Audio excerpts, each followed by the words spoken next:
S V ನ್ಯೂಸ್ಗೆ ಸ್ವಾಗತ. ಎಲ್ಲ ವೀಕ್ಷಕರಿಗೆ ನಮಸ್ಕಾರ. ನಾನು ಸಂಧ್ಯಾ. ಕೇಂದ್ರ ಸರ್ಕಾರದ ಎಥೆನಾಲ್ ಮಿಶ್ರಿತ ಪೆಟ್ರೋಲ್ ನೀತಿಯನ್ನು ವಿರೋಧಿಸಿ ವಿಡಿಯೋ ಮಾಡಿದ್ದ ಬಿಹಾರದ ಪ್ರಸಿದ್ಧ ಯೂಟ್ಯೂಬರ್ ಮನೀಶ್ ಕಶ್ಯಪ್ ಈಗ ಸಂಕಷ್ಟಕ್ಕೆ ಸಿಲುಕಿದ್ದಾರೆ. ಸುಳ್ಳು ಆರೋಪ ಮತ್ತು ವದಂತಿ ಹರಡಿದ ಹಿನ್ನೆಲೆಯಲ್ಲಿ ಪ್ರಮುಖ ಕಾರು ತಯಾರಿಕಾ ಕಂಪನಿ ಟೊಯೋಟಾ ಮನೀಶ್ ವಿರುದ್ಧ ಎಫ್ಐಆರ್ ದಾಖಲಿಸಿದೆ. ಈ ಕುರಿತು ಕೇಂದ್ರ ರಸ್ತೆ ಸಾರಿಗೆ ಮತ್ತು ಹೆದ್ದಾರಿ ಸಚಿವ ನಿತಿನ್ ಗಡ್ಕರಿ ಅವರು ಮನೀಶ್ ಕಶ್ಯಪ್ ಅವರ ಆರೋಪಗಳನ್ನು ಸಂಪೂರ್ಣ ಸುಳ್ಳು ಎಂದು ತಳ್ಳಿಹಾಕಿದೆ. ಇತ್ತೀಚೆಗೆ ಮನೀಶ್ ಕಶ್ಯಪ್ ಅವರು ಟೊಯೋಟಾ ಕಂಪನಿಯ ಹೊಸ ಇನ್ನೋವಾ ಹೈ ಕ್ರಾಸ್ ಕಾರನ್ನು ಖರೀದಿಸಿದ್ದರು.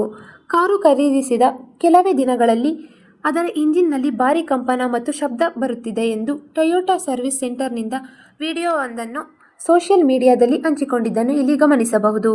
ಈಗಾಗಲೇ ಸರ್ಕಾರ ಜಾರಿಗೆ ತಂದಿರುವ ಎಥೆನಾಲ್ ಮಿಶ್ರಿತ ಪೆಟ್ರೋಲ್ ಬಳಸಿದ್ದರಿಂದಲೇ ತಮ್ಮ ಹೊಸ ಕಾರಿನ ಇಂಜಿನ್ ಹಾಳಾಗಿದೆ ಎಂದು ಮನೀಶ್ ನೇರವಾಗಿ ಕೇಂದ್ರ ಸಚಿವ ನಿತಿನ್ ಗಡ್ಕರಿ ಮತ್ತು ಸರ್ಕಾರದ ಎಥೆನಾಲ್ ನೀತಿಯನ್ನು ತೀವ್ರವಾಗಿ ಟೀಕಿಸಿದ್ದು ಉಂಟು. ಈ ದೃಶ್ಯಾವಳಿಯು ದೇಶಾದ್ಯಂತ ಭಾರೀ ವೈರಲ್ ಆಗಿ ದೊಡ್ಡ ಚರ್ಚೆಯನ್ನು ಹುಟ್ಟುಹಾಕಿತ್ತು ಎನ್ನಲಾಗಿದೆ. ಮನೀಶ್ ಅವರ ಆರೋಪವನ್ನು ಸಂಪೂರ್ಣವಾಗಿ ನಿರಾಕರಿಸಿ ವಿಡಿಯೋ ವೈರಲ್ ಆದ ಬೆನ್ನಲ್ಲೇ ಟೊಯೋಟಾ ಕಿರ್ಲೋಸ್ಕರ್ ಮೋಟಾರ್ಸ್ ಅಧಿಕೃತ ಪ್ರಕಟಣೆ ಹೊರಡಿಸಿದೆ.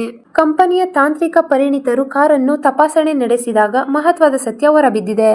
ಇನ್ನೋವಾ ಐಕ್ರಾಸ್ ಕಾರನ್ನು ಮೊದಲೇ E20 ಇಂಧನಕ್ಕೆ ತಕ್ಕಂತೆ ವಿನ್ಯಾಸಗೊಳಿಸಿ ಪ್ರಮಾಣೀಕರಿಸಲಾಗಿದೆ. ಮನೀಶ್ ಅವರ ಕಾರಿನ ಇಂಧನ ಟ್ಯಾಂಕ್ ಅನ್ನು ಪರಿಶೀಲಿಸಿದಾಗ ಅದರಲ್ಲಿ ಫೆನಾಲ್ಟ್ ಇಂಧನದ ಜೊತೆಗೆ ನೀರು ಮತ್ತು ಕಸದಂತಹ ಹೊರಗಿನ ಕಲ್ಮಶಗಳು ಪತ್ತೆಯಾಗಿವೆ.